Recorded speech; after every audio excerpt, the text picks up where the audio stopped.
Majerhat bridge দুর্ঘটনার পর প্রশাসনিক তৎপরতায় শুরু হয় কান্দি রণগ্রাম ব্রিজ সংস্কারের কাজ, কিন্তু ফের রণগ্রাম ব্রিজে ফাটল দেখা দেওয়ায় বন্ধ করা হলো কান্দি রণগ্রাম ব্রিজের যান চলাচল। মঙ্গলবার রাত থেকে কান্দি বহরমপুর রাজ্য সড়কে সমস্ত রকম যান চলাচল বন্ধ থাকার কারণে সমস্যায় পথ চলতি সাধারণ মানুষ এবং নিত্যযাত্রীরা। রণগ্রাম ব্রিজে যান্ত্রিক ত্রুটি থাকার কারণে এই সিদ্ধান্ত নিয়েছে সংশ্লিষ্ট দপ্তর। মাঝেরহাট ব্রিজের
যাত্রীরা এটা নিয়ে একটা কি বলবো, একটা আন্দোলনের প্রয়োজন আছে। এই কারণে এটা দীর্ঘদিন ধরে এই শাখাটা আছে, যেটা তৈরি করছে ইংরেজ আমলে।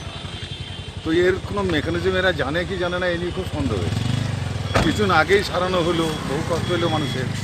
অত হঠাৎ এই জিনিসগুলো হচ্ছে, হঠাৎ থরলি চেক আপ হয়নি বা যোগ্য ইঞ্জিনিয়ার দিয়ে এটা করা হচ্ছে বলে মানুষের বিশ্বাস কিন্তু আর থাকছে না। এবং এই যে উপরি যে কষ্টগুলো আছে, এই কষ্টের জন্য মানুষ হয়তো একদিন বিদ্রোহ করতে পারে। ঘটনা খুবই মর্মান্তিক এবং কান্দি বহরমপুর একমাত্র বাস ছাড়া কোনো রাস্তা নাই, কোনো ট্রেনের যোগাযোগ নেই, অন্য কিছু নাই। ফলে খুবই হয়রানি এবং এবার মনে হয় একটা বিদ্রোহী জায়গায় পৌঁছে যাবে। সেই ভাবনা চিন্তা করি যত শীঘ্র একটা বিকল্প রাস্তার ব্যবস্থা করা, যতক্ষণ পর্যন্ত এটা না হবে, তা না হলে কিন্তু এটা ঠেকানো এবার খুব মুশকিল হয়ে যাবে। ইংরেজ আমলের মেকানিজম আর বর্তমানে মেকানিজমের সঙ্গে একটু মিলছে না কোনো কারণে, আমাদের ধারণা এটা। কিন্তু আমার মনে হচ্ছে যেখানে কোথাও গলতি হচ্ছে, যে কারণে একটা পুরনোর সঙ্গে নতুন জিনিস মেলাতে গেলে আধুনিকতার সঙ্গে পুরনো যে ওল্ড মডেলের ব্যাপারটা আছে, এটার মধ্যে সংমিশ্রণ হচ্ছে না। যে কারণে খানিকটা ভালো, খানিকটা আগেকার, খানিকটা এখনকার, এই দুটো ঘটনা নিয়ে কোনো একটা ডিসঅ্যাডজাস্টমেন্ট হচ্ছে। সাধারণ মানুষের পড়ছে বিপদে সম্ভব অসুবিধায় আছে, এর সঙ্গে কোনো সন্দেহ নাই। তো এর সঙ্গে আরও যারা ঊর্ধ্বতন কর্তৃপক্ষ আছে, অ্যাডমিনিস্ট্রেশন আছে, বিডিও এসডিও আছে, ডিএম আছেন, ঠিক তেমনি আমাদের পঞ্চায়েত সমিতি, জেলা পরিষদ আছে। সার্বিকভাবে এটা বসে, এটা তো একটা অঞ্চলের সমস্যা নয়, এটা সার্বিকভাবে একটা গোটা ডিস্ট্রিক্টের একটা বিরাট অংশের। এখানে সাঁইথিয়া, এখানে বীরভূমের একটা অংশ, বর্ধমানের একটা অংশ, এই রাস্তা দিয়ে ওভারলোড সব জায়গাতেই চলছে, যার জন্য রাস্তাঘাট এবং সাগরগুলোর এই অবস্থা হয়েছে। এটা কোনোভাবেই করছে না, শুধু লিখতে একটা লিখাই আছে, কিন্তু কেউ মানছে না, বা যাদের মানানোর কথা তারাও ঠিকমতো এটা মানাতে পারছে, কেন পারছে না এটা নিয়ে একটু প্রশ্ন এসেছে। একটা বিকল্প রাস্তা, ছোটো গাড়ি যাতে যেতে পারে, যেভাবে একটা সাঁকো হতে পারে, কাঠের সাঁকো হতে পারে, একটা কোনো স্টিলিং দিয়ে যদি একটা বিকল্প রাস্তা করা যায়, তাহলে পরে যে ছোটোখাটো গেলে পরে লোকগুলো হাঁটতে পারছে। রণগ্রাম ব্রিজে ফের দেখা দিয়েছে ফাটল, ফলে বন্ধ যান চলাচল। সামনে ঈদ হওয়ার কারণে বাজারহাট করার সময় এই সমস্যায় পড়ছেন অনেকেই।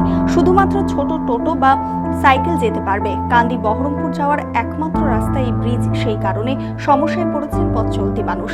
ব্রিজটার কারণ হচ্ছে ব্রিজে তেমন কিছুই হয়নি, এই ওভারলোড দুনিয়ার গাড়িগুলোকে এই করে দিয়ে পাস করছে, পয়সা নিয়ে সব, কোনো কেউ আটকাচ্ছে না, কেউ কিছু বলছে না। তার কারণ গাড়িগুলো চলবে, বাস ছোট গাড়ি যদি ছাড়তো। ব্রিজের কি হয়েছে? ব্রিজের কিছুই হয়নি না, গাড়িগুলো শুধু রাত্রে তো বলছে সবাই গাড়ি পার করেছে, পয়সা নিয়ে 1000 টাকা করে পার করছে, এই সব কথা এখানকার লোকে বলছে, এটা তো শুনছি আমরা, কিন্তু গাড়ি কেন যাবে না? গাড়ি ব্রিজের কি হয়েছে? ব্রিজের দ্বিতীয় কাজ করার কোনো পরিস্থিতি লেখ সরকার, আমাদের এরকম করে অসুবিধা করে পাবলিক কত কষ্ট পাচ্ছে। রোজা মাস, মানুষের পার থেকেও পার হেঁটে যাচ্ছে, হেঁটে আসছে, টাইম টেবিলে গাড়ি মেক আপ করতে পারছে। প্রত্যেক বছরই হচ্ছে এটা 8 বছর হলো, 3 মাস ধরে এরকম করলো, আবার এই বছর করলো ঈদের সামনে, আগেও করলো ঈদের সামনে, আবার এই ঈদের সামনে ছিল রাস্তাটা, আবার করলো। 3 মাস ধরে বন্ধ ছিল। বিরাট সমস্যায় পড়ে আছি আমরা, এই সমস্যা আমাদের মানে পার হচ্ছে না, আমাদের এখানকার প্যাসেঞ্জার হচ্ছে না, দোকানদাররা গালগালাজা করছে আমাদেরকে, যে এখানে গাড়ি লাগিও না, এই করো না, তাই করো না। আমাদের কোনো প্রশাসন কোনো দায়িত্ব নাই আমাদের। যে এখানে ব্রিজে কোনো অসুবিধা হয়েছে, গাড়িগুলো দাঁড়াবে, এখানে দোকানদারদের বলবে, সেটাও বলতে। দেখুন, এটা খুব কষ্টকর ব্যাপার। সামনে রমজান মাস চলছে, কয়েকদিন পরে ঈদ, প্রতিটা মানুষ একটা ঈদের আনন্দে মেতে আছে। ঠিক বাজার হাট করার সময় কালকে রাত্রিবেলায় হঠাৎ আমাদের প্রশাসনের তরফ থেকে মেসেজ এলো যে রণগ্রাম ব্রিজে একটা ফাটল দেখা দিয়েছে। আমরা কিন্তু দীর্ঘদিন জানিয়েছি, প্রশাসনকে জানিয়েছি যে ব্রিজটা রীতিমতো মেরামত করাবো। এবং শুধু রণগ্রাম নয়, কান্দি ব্রিজটারও অবস্থা খুব খারাপ। এই ব্যাপার নিয়ে মানুষের চরম দুর্ভোগ। এই দুর্ভোগের জন্য আমরা মোটামুটি সিন্ডিকেটগতভাবে সিদ্ধান্ত নিয়েছি, সেটা কান্দি থেকে রণগ্রাম পর্যন্ত একটা সেকশন আসবে এবং রণগ্রাম থেকে বহরমপুর পর্যন্ত একটা বাস গিয়ে যাবে। এরকম একটা সিদ্ধান্ত নেওয়া আছে। যতটা পারা যায় আমরা সাধারণ মানুষকে একটু রিলিফ দেওয়ার চেষ্টা করছি এবং আমাদের সিন্ডিকেটের তরফ থেকে মানুষের প্রতি চরম আস্থা এবং সহযোগিতা থাকবে যেন মানুষ যেন দুর্ভোগে না পড়ে। ঠিক কারণে বলতে শোনা যাচ্ছে নাকি ভেতরে একটা ফাটল দেখা দিয়েছে এবং যে কোনো টাইমে একটা দুর্ঘটনা ঘটে যেতে পারে। সেই জন্য প্রশাসনের তরফ থেকে বলা হয়েছে বড় মানে ওজন সহ বাস বা লরি যাতায়াতে বন্ধ হয়েছে, ছোট টুকটুক বা সাইকেলগুলো যেতে দিচ্ছে এবং বলা হচ্ছে যে ভেতরে একটা বড়সড় ফাটল দেখা দিয়েছে, যে কারণে প্রশাসন এটা সিদ্ধান্ত। আমরা তো প্রশাসনকে বারবার জানিয়েছি এবং আমরা বিগত দিনে যিনি কান্দির এমএলএ ছিলেন তাকেও আমরা জানিয়েছি, তিনি আশ্বাস দিয়েছিলেন যে ব্রিজ একটা নতুন হবে। আমরা চাই এখানে একটা নতুন ব্রিজ হোক এবং এই ব্রিজটা শক্তপুষ্ট হোক এবং কান্দি বহরমপুর যাওয়ার একটাই রাস্তা, যে রাস্তার ওপর কান্দি শুধু নয়, কান্দি বহরমপুর, এদিক থেকে সালার, এদিক থেকে বড়ুয়া, একটাই যোগাযোগের রাস্তা। এই রাস্তার উপরে যেন একটা নতুন ব্রিজ হয়, এটাই আমাদের।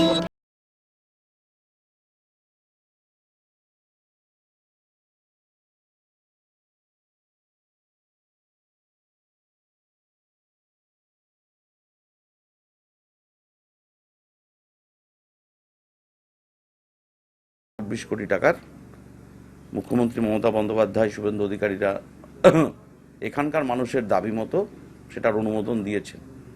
ইতিমধ্যেই আবার রণগ্রাম ব্রিজের অবস্থা খারাপ। কাল চিফ ইঞ্জিনিয়ার নেতৃত্বে একটি কমিটি, তারা বিভিন্ন ব্রিজ পরিদর্শন করছেন, তার মধ্যে এটাকে খারাপ ভেবে আপাতত বড় গাড়ি যাওয়া বারণ করেছে, বন্ধ করেছে, যে এটার আবার ইন্সপেকশন হবে। ইঞ্জিনিয়াররা ব্যারাকপুর থেকে ইতিমধ্যেই রওনা দিয়েছেন তারা। আমি সকালবেলাও কথা বলেছি, ব্যারাকপুর শিপ বিল্ডার্সের ইঞ্জিনিয়াররা, তারা ব্রিজের ক্ষমতাটা পরীক্ষা করবে, তারপর কি কাজ করণীয় দরকার বা দরকার নাই সেটা তারা বলবেন এখানকার পূর্ত দপ্তরকে। এই ব্রিজটার অবস্থা এতটাই খারাপ যে বারে বারে এই ব্রিজটা চলাচলের অযোগ্য হচ্ছে। কিছুদিন আগেও এই ব্রিজের কাজ পুরোদমে হয়েছে। মানুষের কষ্ট, অতিরিক্ত কষ্ট, ভোগান্তি মানুষ সহ্য করেছে।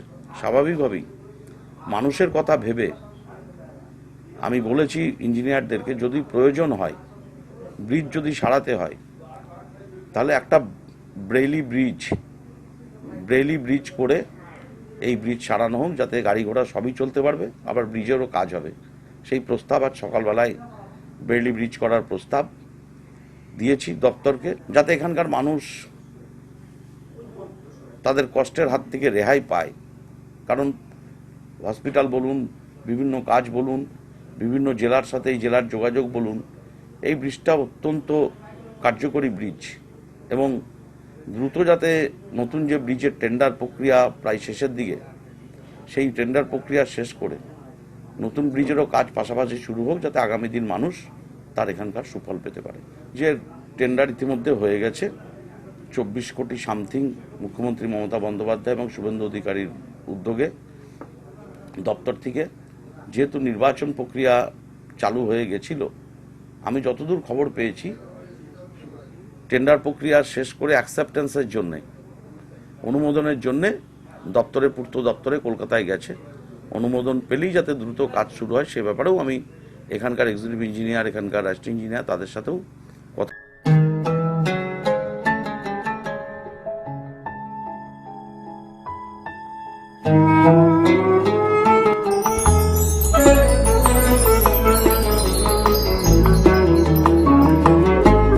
পবিত্র পবিত্র মাহে রমজান মাসে মনমোহিনীর পক্ষ থেকে আপনাদের জানাই আসন্ন ঈদের আন্তরিক শুভেচ্ছা। আপনার ঈদের পছন্দের কেনাকাটার জন্য আসুন মনমোহিনীতে। এখানে পাবেন কেনাকাটার উপর সুনিশ্চিত উপহার। এছাড়াও 999 টাকার কেনাকাটায় লাকি ড্র কুপনে আপনি পাবেন আকর্ষণীয় উপহার। তাই দেরি না করে আজই আসুন মনমোহিনী। মনমোহিনী, খাগড়া বহরমপুর, বোলপুর, মালদা।